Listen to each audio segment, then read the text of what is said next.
Okay, we're going to talk today about planting a potted tree, whether you got one from me as a gift or you bought one from me or you got one from somewhere else and you're just wondering how to do it. We are going to show you how to put this into the ground. First thing you need is a hole roughly twice as wide as the pot that you have. And that's just a rough estimation. Don't go crazy on that. Just twice as wide roughly as the pot you have. And then a lot of people recommend cutting in a square hole. So whenever the roots run out and hit the corner of your hole, they will pierce the sidewall and go out. This is the Ozarks. The clay is hard. We're coming off of a drought, so it's even harder than normal. There's rocks everywhere. It is just tough to dig a hole. We're doing good to get a hole in the ground, okay?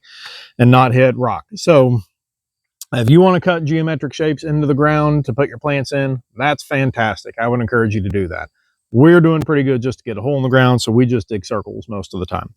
And the other thing you really need to look at is the depth that you plant. This hole is too deep for this pot. I like to use a stick to roughly give you an idea of where the pot is at. So the dirt line would be right here on this tree. That is obviously too deep. We are trying to get the tree at the soil line or just above the soil line.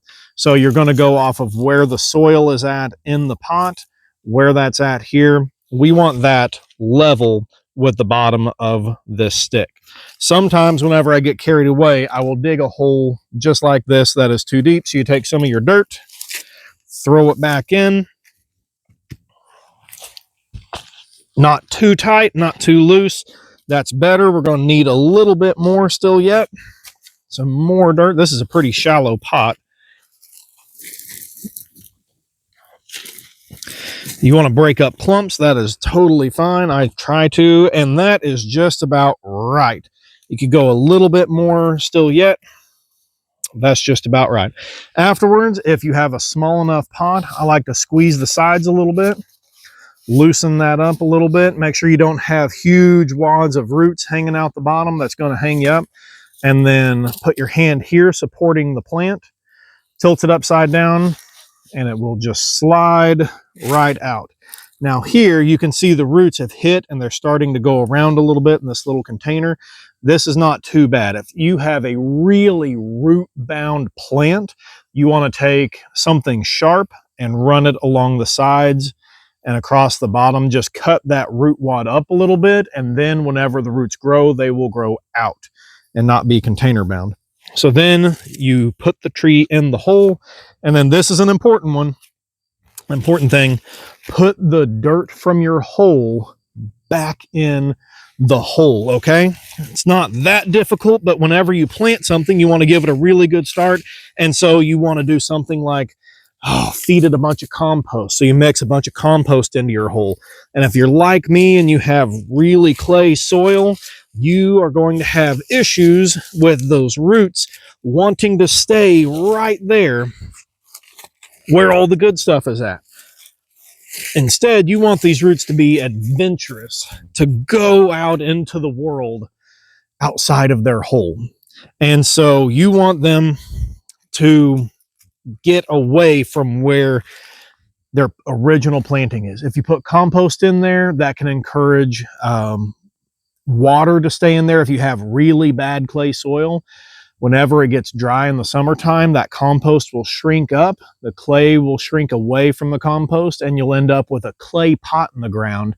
And whenever it does rain, will retain water. It's going to dry out your roots where there's a gap there, and you just have a lot of issues with that. So put the original dirt back in, and then if you have compost or something you want to feed your tree, put it on top of the hole after you're done planting, and then mulch it in really well, or just mulch it with compost, however you're doing it.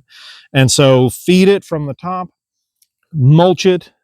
Also really important, you need to water this in. Give it a really good soaking the first day, come back a day or two later, soak it again really good. That's important in the fall, like we have right now where it's dry. Give it plenty of water, okay? It's a little tree in this case. In a big world where there's not a lot of water right now, you can see this dirt is pretty dry dirt. So water it, give it a really good start, and then your tree will do really, really well. You'll give it a good chance at life, and it's on it at that point to start growing. So again, dig a hole twice as wide as your pot. Plant that pot with the soil line level or slightly elevated above the soil line is a little bit preferable. And then put the original hole's dirt back in the hole. Push it down, tamp it down. You can step on it a little bit if you don't weigh too awful much. Just make sure that dirt is firm in there, not too tight. You don't want to compact the soil, but you do want to make sure it is tight in there. And then feed it from the top, mulch it, water it in really, really well, and give it a good chance at life. And that's it. That's how you plant a potted tree. Will give you a really good rate of success and give you a good shot at giving this tree a chance to become 100 foot tall in this case. And that's it. Thanks, guys.